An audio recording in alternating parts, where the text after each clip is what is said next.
recently one of my subs at Aaron Cabbage, shout out, gave me the topic idea of who would be, the best player in 2022. Now that would be, almost impossible to tell from right now, but we're going to try to do so anyway in today's video based on players that are currently in the NBA. So players like RJ Barrett, Zion Williamson, and Cam Reddish. That's basically Duke's, that's one of their starting fives right there. Will not be up for consideration. I also will not consider overseas players that may come over. So without any further ado, hit that subscribe button, check out the channel, and grab that popcorn and cue that intro.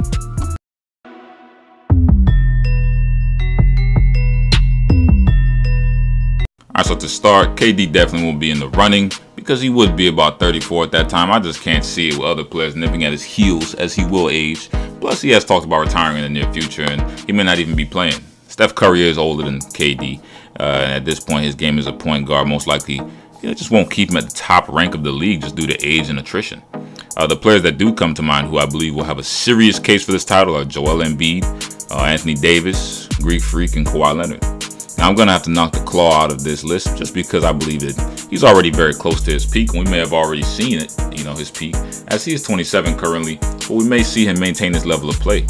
His current level is basically an MVP caliber player capable of leading his team to 60 wins basically every season, and is a perennial all-star and defensive player of the year candidate.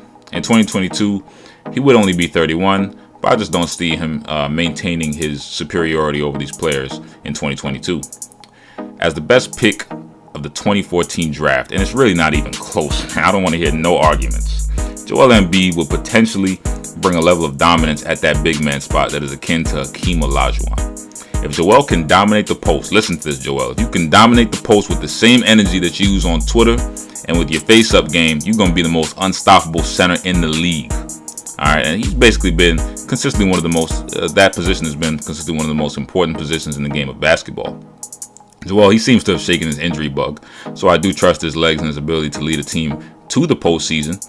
However, Joel falls short on this list because he hasn't yet displayed deep postseason dominance the way he has this regular season in terms of just regular season play. But the sky's the limit for Mr. Embiid. However, I need for him to never ever again in the playoffs allow that to happen, where Aaron Baines has you on clamps almost, and Brad Stevens' game planning kind of locks you up. I don't want to see that again, man. Seriously. Anthony Davis, he's someone who reminds me a lot of what Kevin Garnett would look like in today's NBA. An extremely versatile, power forward who can dominate the game, and he practically can guard the pick and roll at the same damn time. All right, in all seriousness, what Anthony Davis did to the Portland Trail Blazers last postseason, he showed his dominance, and he was basically everybody's daddy, man. And last season, he showed that he can stay healthy for a whole season and lead his team for a good postseason run. Now, AD is positioned to potentially go to the Celtics or Lakers through a trade this season, most likely. He's either going to get to play under Brad Stevens or under the stewardship of President of Ball Operations, Magic Johnson, where he'll be in great hands. Now, Greek Freak, he has the most raw physical gifts in this video, and he most likely will have a LeBron James-esque career. He's been stuffing the stat sheet in every possible way. He's been learning the game incrementally from great head coach Mike Budenholzer.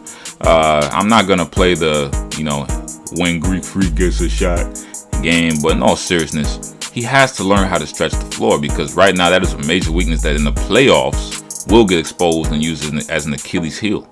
I like Greek Freak's heart, energy, and drive the most out of these players, but I would rank him right now third in this race. My final choice, it was tough. It came down between Joel Embiid and Anthony Davis. Both are on track to become all-time great big men at their respective positions, and I feel that both could really challenge their predecessors for their all-time spots. The edge in this video, it was tough, man. It was tough. I know what I said earlier. It was tough. But I gave it to Joel Embiid because of a few things. Joel seems like he enjoys the game and is hungry to play every night. Just an unquenchable thirst that you only see from the all-time greats. Don't get it twisted, man. The other two are nothing to sneeze at, and I do believe AD or Greek Freak will end up as 2 and 3 in the league outside of Embiid, or they could even be 1. Who knows?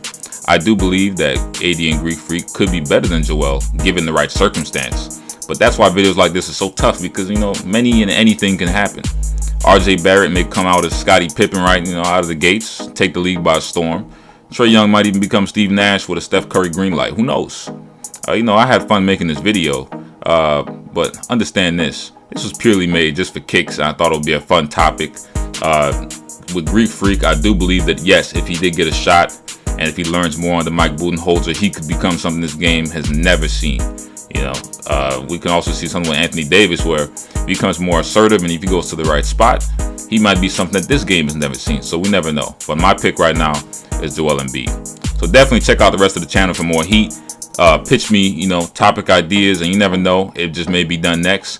Thanks to all the subs for the growth and support. And y'all already know to not be mad at me, but to be mad at yourself for being an underachiever.